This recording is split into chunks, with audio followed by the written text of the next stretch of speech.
For husband and wife, Edward and Patricia Lord, upgrading Belize's healthcare system is a primary concern.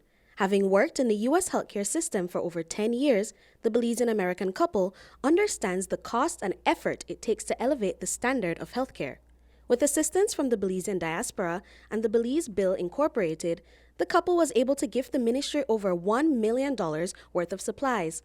Health and Wellness Minister Kevin Bernard expressed his gratitude. Let me first of all start by thanking Mr. Edward and Patricia Lord on their generous support and the people in diaspora who also supported them.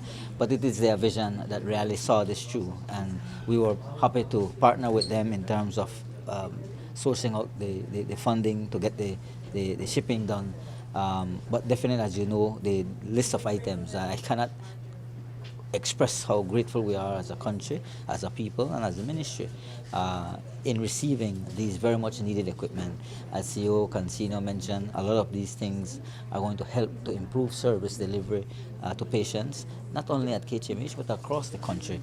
And so it means a lot to us. I mean, when you talk about additional ICU beds, birthing beds, defibrillators, patient monitors, all these things that have been donated, really equipment that is always in need and demand at our facility if we are to provide good health care. Although the handing over ceremony occurred at the Carl Huchner Memorial Hospital in Belize City, the equipment will be distributed to several health facilities across the country.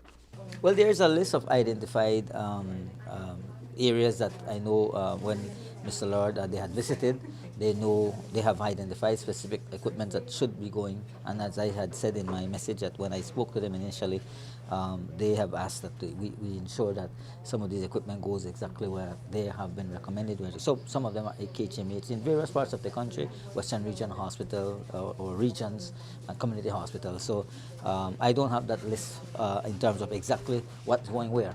But I know that they have identified what is needed, where it's needed, and how then. So my CEO will be working along with the team to ensure that these things are distributed in a timely manner.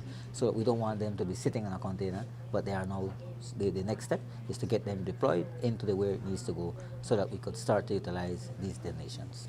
Minister of Tourism and Diaspora Relations, Anthony Mahler, said that while this donation will improve Belize's ability to provide healthcare to visitors, ensuring the safety and well-being of Belizeans is a priority. It just gives us more equipment to give better service in all our hospitals and polyclinics and centers that we treat people. So not only for the tourists, for me, but we need to get these things and make the necessary investments for our people first, and then we will be able to do the rest for the tourists.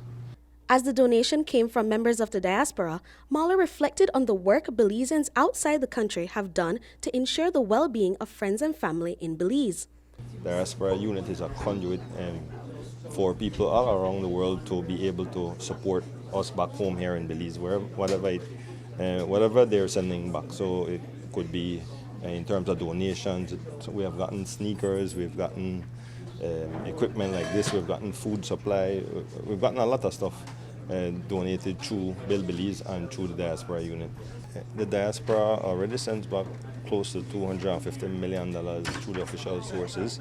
That's not the amount that comes through barrels and envelopes and suitcases and stuff like that. So they contribute a tremendous amount, but these things are expensive to move, and so we did our part in terms of helping to raise the money for them to be able to ship. Bernard said that the ministry will ensure that the equipment is properly stored and cared for. He hopes that more collaborations like this can occur in the future. As I said, we will make sure that these donated items are properly taken care of and distributed on a timely manner so that, yes, we don't want to see any of these things damaged. It took a lot of work, $1.8 million US dollars, close to $4 million. And so we need to ensure that these equipments are protected, but at the same time put to use. And that's what we're going to do. Will you be collaborating with them in the future? Well, of course, we are grateful to them, as Minister Mawla also mentioned, to Ambassador Murphy, who, again, through Belize Inc., in support with the Lords, we are very much open to ensure that we continue to collaborate. I know that, as they mentioned, there were some little inks in between the whole process. It took 10 years for them to really get this to where it is now. And those are the little things that we have to fix. But at the end of the day, they have my support as the Minister of Health, they have my ministry's support, and we're going to continue to lobby and accept things like these, because at the end of the day, it benefits not me personally, but it benefits the Belizean people. Brittany Gordon for News 5.